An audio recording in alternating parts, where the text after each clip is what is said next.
Mr. President, congratulations on your new role. I would like to begin by acknowledging the traditional owners of the land on which we have gathered on today.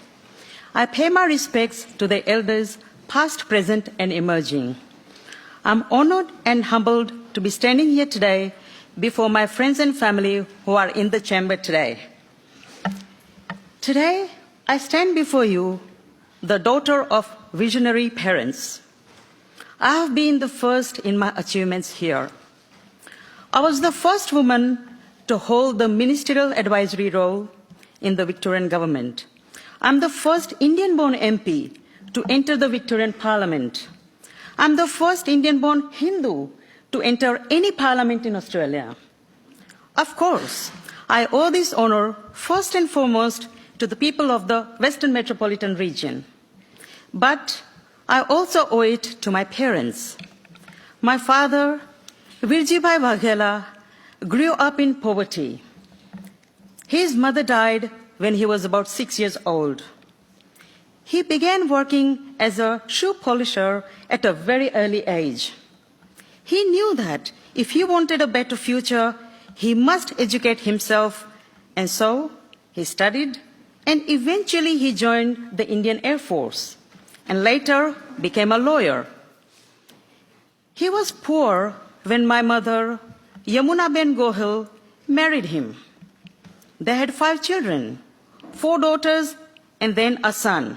I'm the eldest. I was born and raised in a small town called Jamnagar in the state of Gujarat in India. I have yet to meet people who possess the qualities of intelligence, discipline, kindness, honesty, and generosity to the same degree as my parents. Their love and devotion to us, the children, was overwhelming. We were filled with ideas of self-belief, resilience, hard work, equality, justice, and the belief that we were worthy and we would achieve anything we put our minds to. Simply, their mantra was, "Nothing is impossible for us." They were united in the very strong, progressive belief that educating their daughters would lead us to a life of independence and prosperity. Growing up, we daughters were never made to feel inferior because of our gender. We were allowed independence and freedom of self-expression.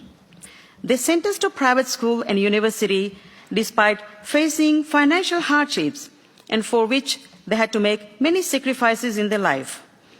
My sister and I were sent to live in St. Xavier's Ladies Hostel in the capital city of Gujarat, Ahmedabad, where we stayed until we finished our undergraduate degree. I completed my Bachelor's of Science at St. Xavier's College, where I was first in university in my subjects. I met a man named Dinesh Chauhan when I was doing my first year of Master's of Science degree. He proposed to me. I had stipulations that he would need to fulfill for me to consider his proposal. One of my conditions was that he must let me continue my studies after marriage. And 2, we would go overseas for my further studies, which was a childhood aspiration of mine. I never thought he would accept, but he did. And today, I can tell you that he fulfilled all my conditions, and I have been married to him for 26 years. As I have been the beneficiary of the belief in gender equality, my heart fills with joy when I see that our cabinet is comprised of 50% women.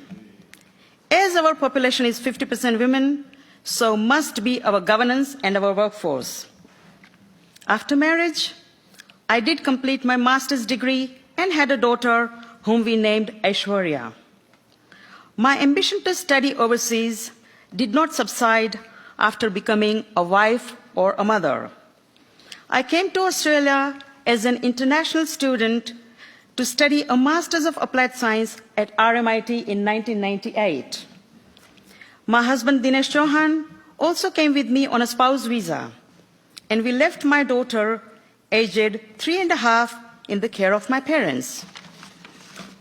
We thought that my further studies from a Western country would bring us more job opportunities in India, which will help us in providing a good education to my daughter.